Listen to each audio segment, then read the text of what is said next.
Donnez gloire à Dieu. Nous sommes le mercredi 19 avril et ce sera notre thème pour aujourd'hui. Une étude de l'usage de l'expression « donner gloire à Dieu » tel qu'il est donné dans Apocalypse 14, verset 7, dans tous les Saints Testaments, montre que de manière intéressante, elle apparaît souvent, mais pas seulement dans le contexte du jugement divin. Tout comme le message du premier ange. Cette idée se retrouve également dans Apocalypse 19, les versets 1 et 2. Alléluia, le salut, la gloire et la puissance sont à notre Dieu, parce que ses jugements sont véritables et justes. Lisons 1 Corinthiens 3, les versets 16, 17, et 1 Corinthiens 6, les versets 19 et 20. Il y a encore un autre passage dans Corinthiens que je vous indiquerai.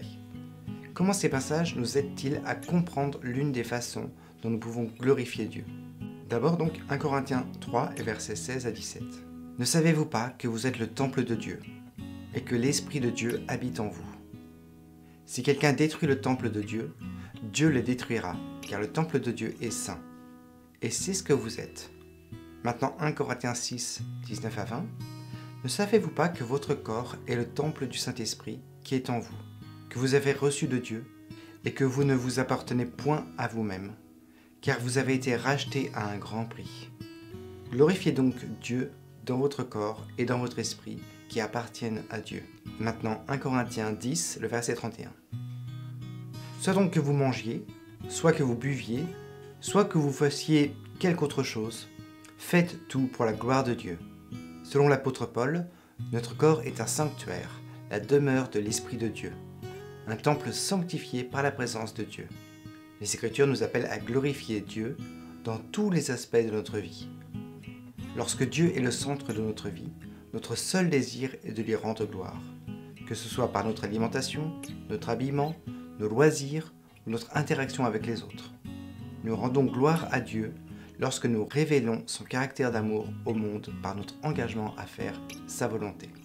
Ceci est encore plus important à la lumière du jugement de la terre à la fin des temps. Nous allons lire Romains 12, les versets 1 et 2.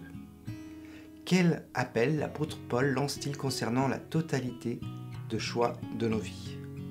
Je vous exhorte donc, frères, par les compassions de Dieu, à offrir vos corps comme un sacrifice vivant, saint, agréable à Dieu, ce qui sera de votre part un culte raisonnable. Ne vous conformez pas au siècle présent, mais soyez transformés par le renouvellement d'intelligence, afin que vous discerniez quelle est la volonté de Dieu, ce qui est bon, agréable et parfait.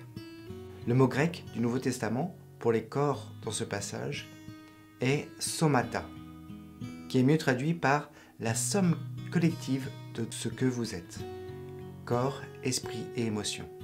La version Louis II parle de culte raisonnable, et Darby de service intelligent.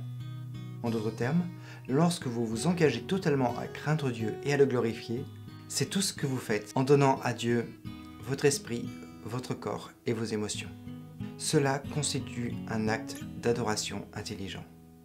Et aussi, à la lumière du jugement de Dieu, prendre garde d'obéir est en effet une bonne idée. Pensez à ce que vous faites avec votre corps.